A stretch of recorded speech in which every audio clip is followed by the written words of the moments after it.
Well, it's that time of year again. It's Boxing Day 2013. The presents have been unwrapped from the Christmas tree, but for Speedway fans, it's just about to start here at Brisbane International Speedway. Making his 15th tour for Australia, it's Donny Schatz. Donny, welcome back. Thanks, nice to be here. It's your third full tour here for Brisbane. This year, 23 feature wins in the world of outlaws. A stellar year for you, but unfortunately you missed out on the championship. Well, we had a great year.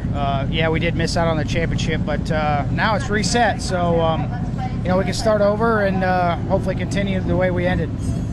You said in the podium at the World Finals that you didn't get out raced, you got out qualified. Did you put that down to Donny Schatz not dialing in for a couple of laps quickly, or perhaps the machinery, or a bit of both? It has a lot to do with a little bit of everything, you know. Qualifying, if we were there to qualify, I guess the races would stop when that was over. You know, I've always been a guy that raced a feature, and that's what the whole night was about. So, you know, it's got to be a situation where you can qualify bad and still be able to race, and qualify good and still be able to race. There has to be a happy medium, and you know, we've seemed to found that, but you know, unfortunately, we didn't have as many qualifying good times as we wanted, and those guys did. You know, they spent a lot of time, a lot of money trying to qualify good, and it worked for them. So I'm not going to change the way I race now. I haven't done that for a long time. I'm not about to start now, so I'll take the 23 wins over 8 any day, and we'll just see what happens again. You won your 6th Knoxville Nationals this year. You came from the B through the back of the A to win that race. Do you put that down as one of your greatest victories, considering the eliteness of the field for the Knoxville final? There's no question. It's definitely one of my most memored races that I've been a part of. You know, when you race, it doesn't matter where you start. You still have that motivation. You still have the desire to get through the field. And you know, just happened to be at the Knoxville Nationals. I had to do it. I had to run the B. Had to come through the B and win the race. So yeah, it's definitely high on my totem pole. But I'm sure there's going to be some highlight someday that's maybe had to do it even harder than that. So I hope it's no time soon. But we'll do our best to continue on. Of course, everybody knows that your boss, Tony Stewart, had that horrendous accident where he got his leg broken in several places. Did that change the persona in the team in any way, like the way anybody thought about their racing? Anytime anybody gets hurt or killed, it you know, it opens your eyes a little bit and makes you realize maybe we need to start looking at things to make them safer. But these cars are very safe.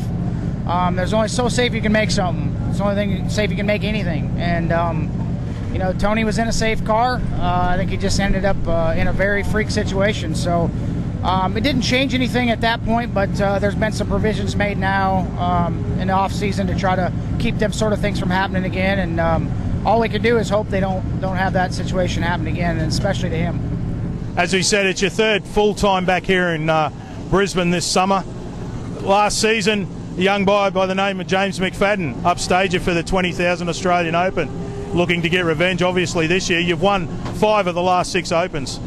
Well, there's a lot of guys here to race for the Open, you know, and my job is to come and do what I do, enjoy the race. I enjoy being here, and we didn't have a very good turnout last year at the Open, so yeah, I'm looking forward to trying to get myself back in that winner's position, and we'll just do our best. That's all we can do. Does Donny Schatz wake up every day and think that it's still a dream that in the world that he lives in, a sprint car race, and when growing up as a boy, that's all you really wanted to do? Well, you wake up and you hope that your alarm clock doesn't go off and it resets everything and it take it all away. So that's all you really hope for when you wake up. And yeah, it's a dream. I've been living a dream the whole time I've done this, and never thought I'd get to this level, but it's been a hell of a ride. I hope I can continue to ride it as long as I can. Of course, last year you said you bought yourself a late model to have a bit of fun. Have you managed to get out on the tracks around North Dakota and have a bit of fun? I've had a lot of fun, but I've created myself a lot of work. So, in fact, I leave here this Saturday night, and I'll be racing in Arizona on Sunday in the late model. So that's going to be quite a feat for me. But obviously, it's something I've enjoyed doing. Different form of racing. It helps me with this. So continue to do it as long as you have fun. Well, Donny, you've got a lot of fans here in Australia. It's great to see you back here, and we wish you the best of luck for this season.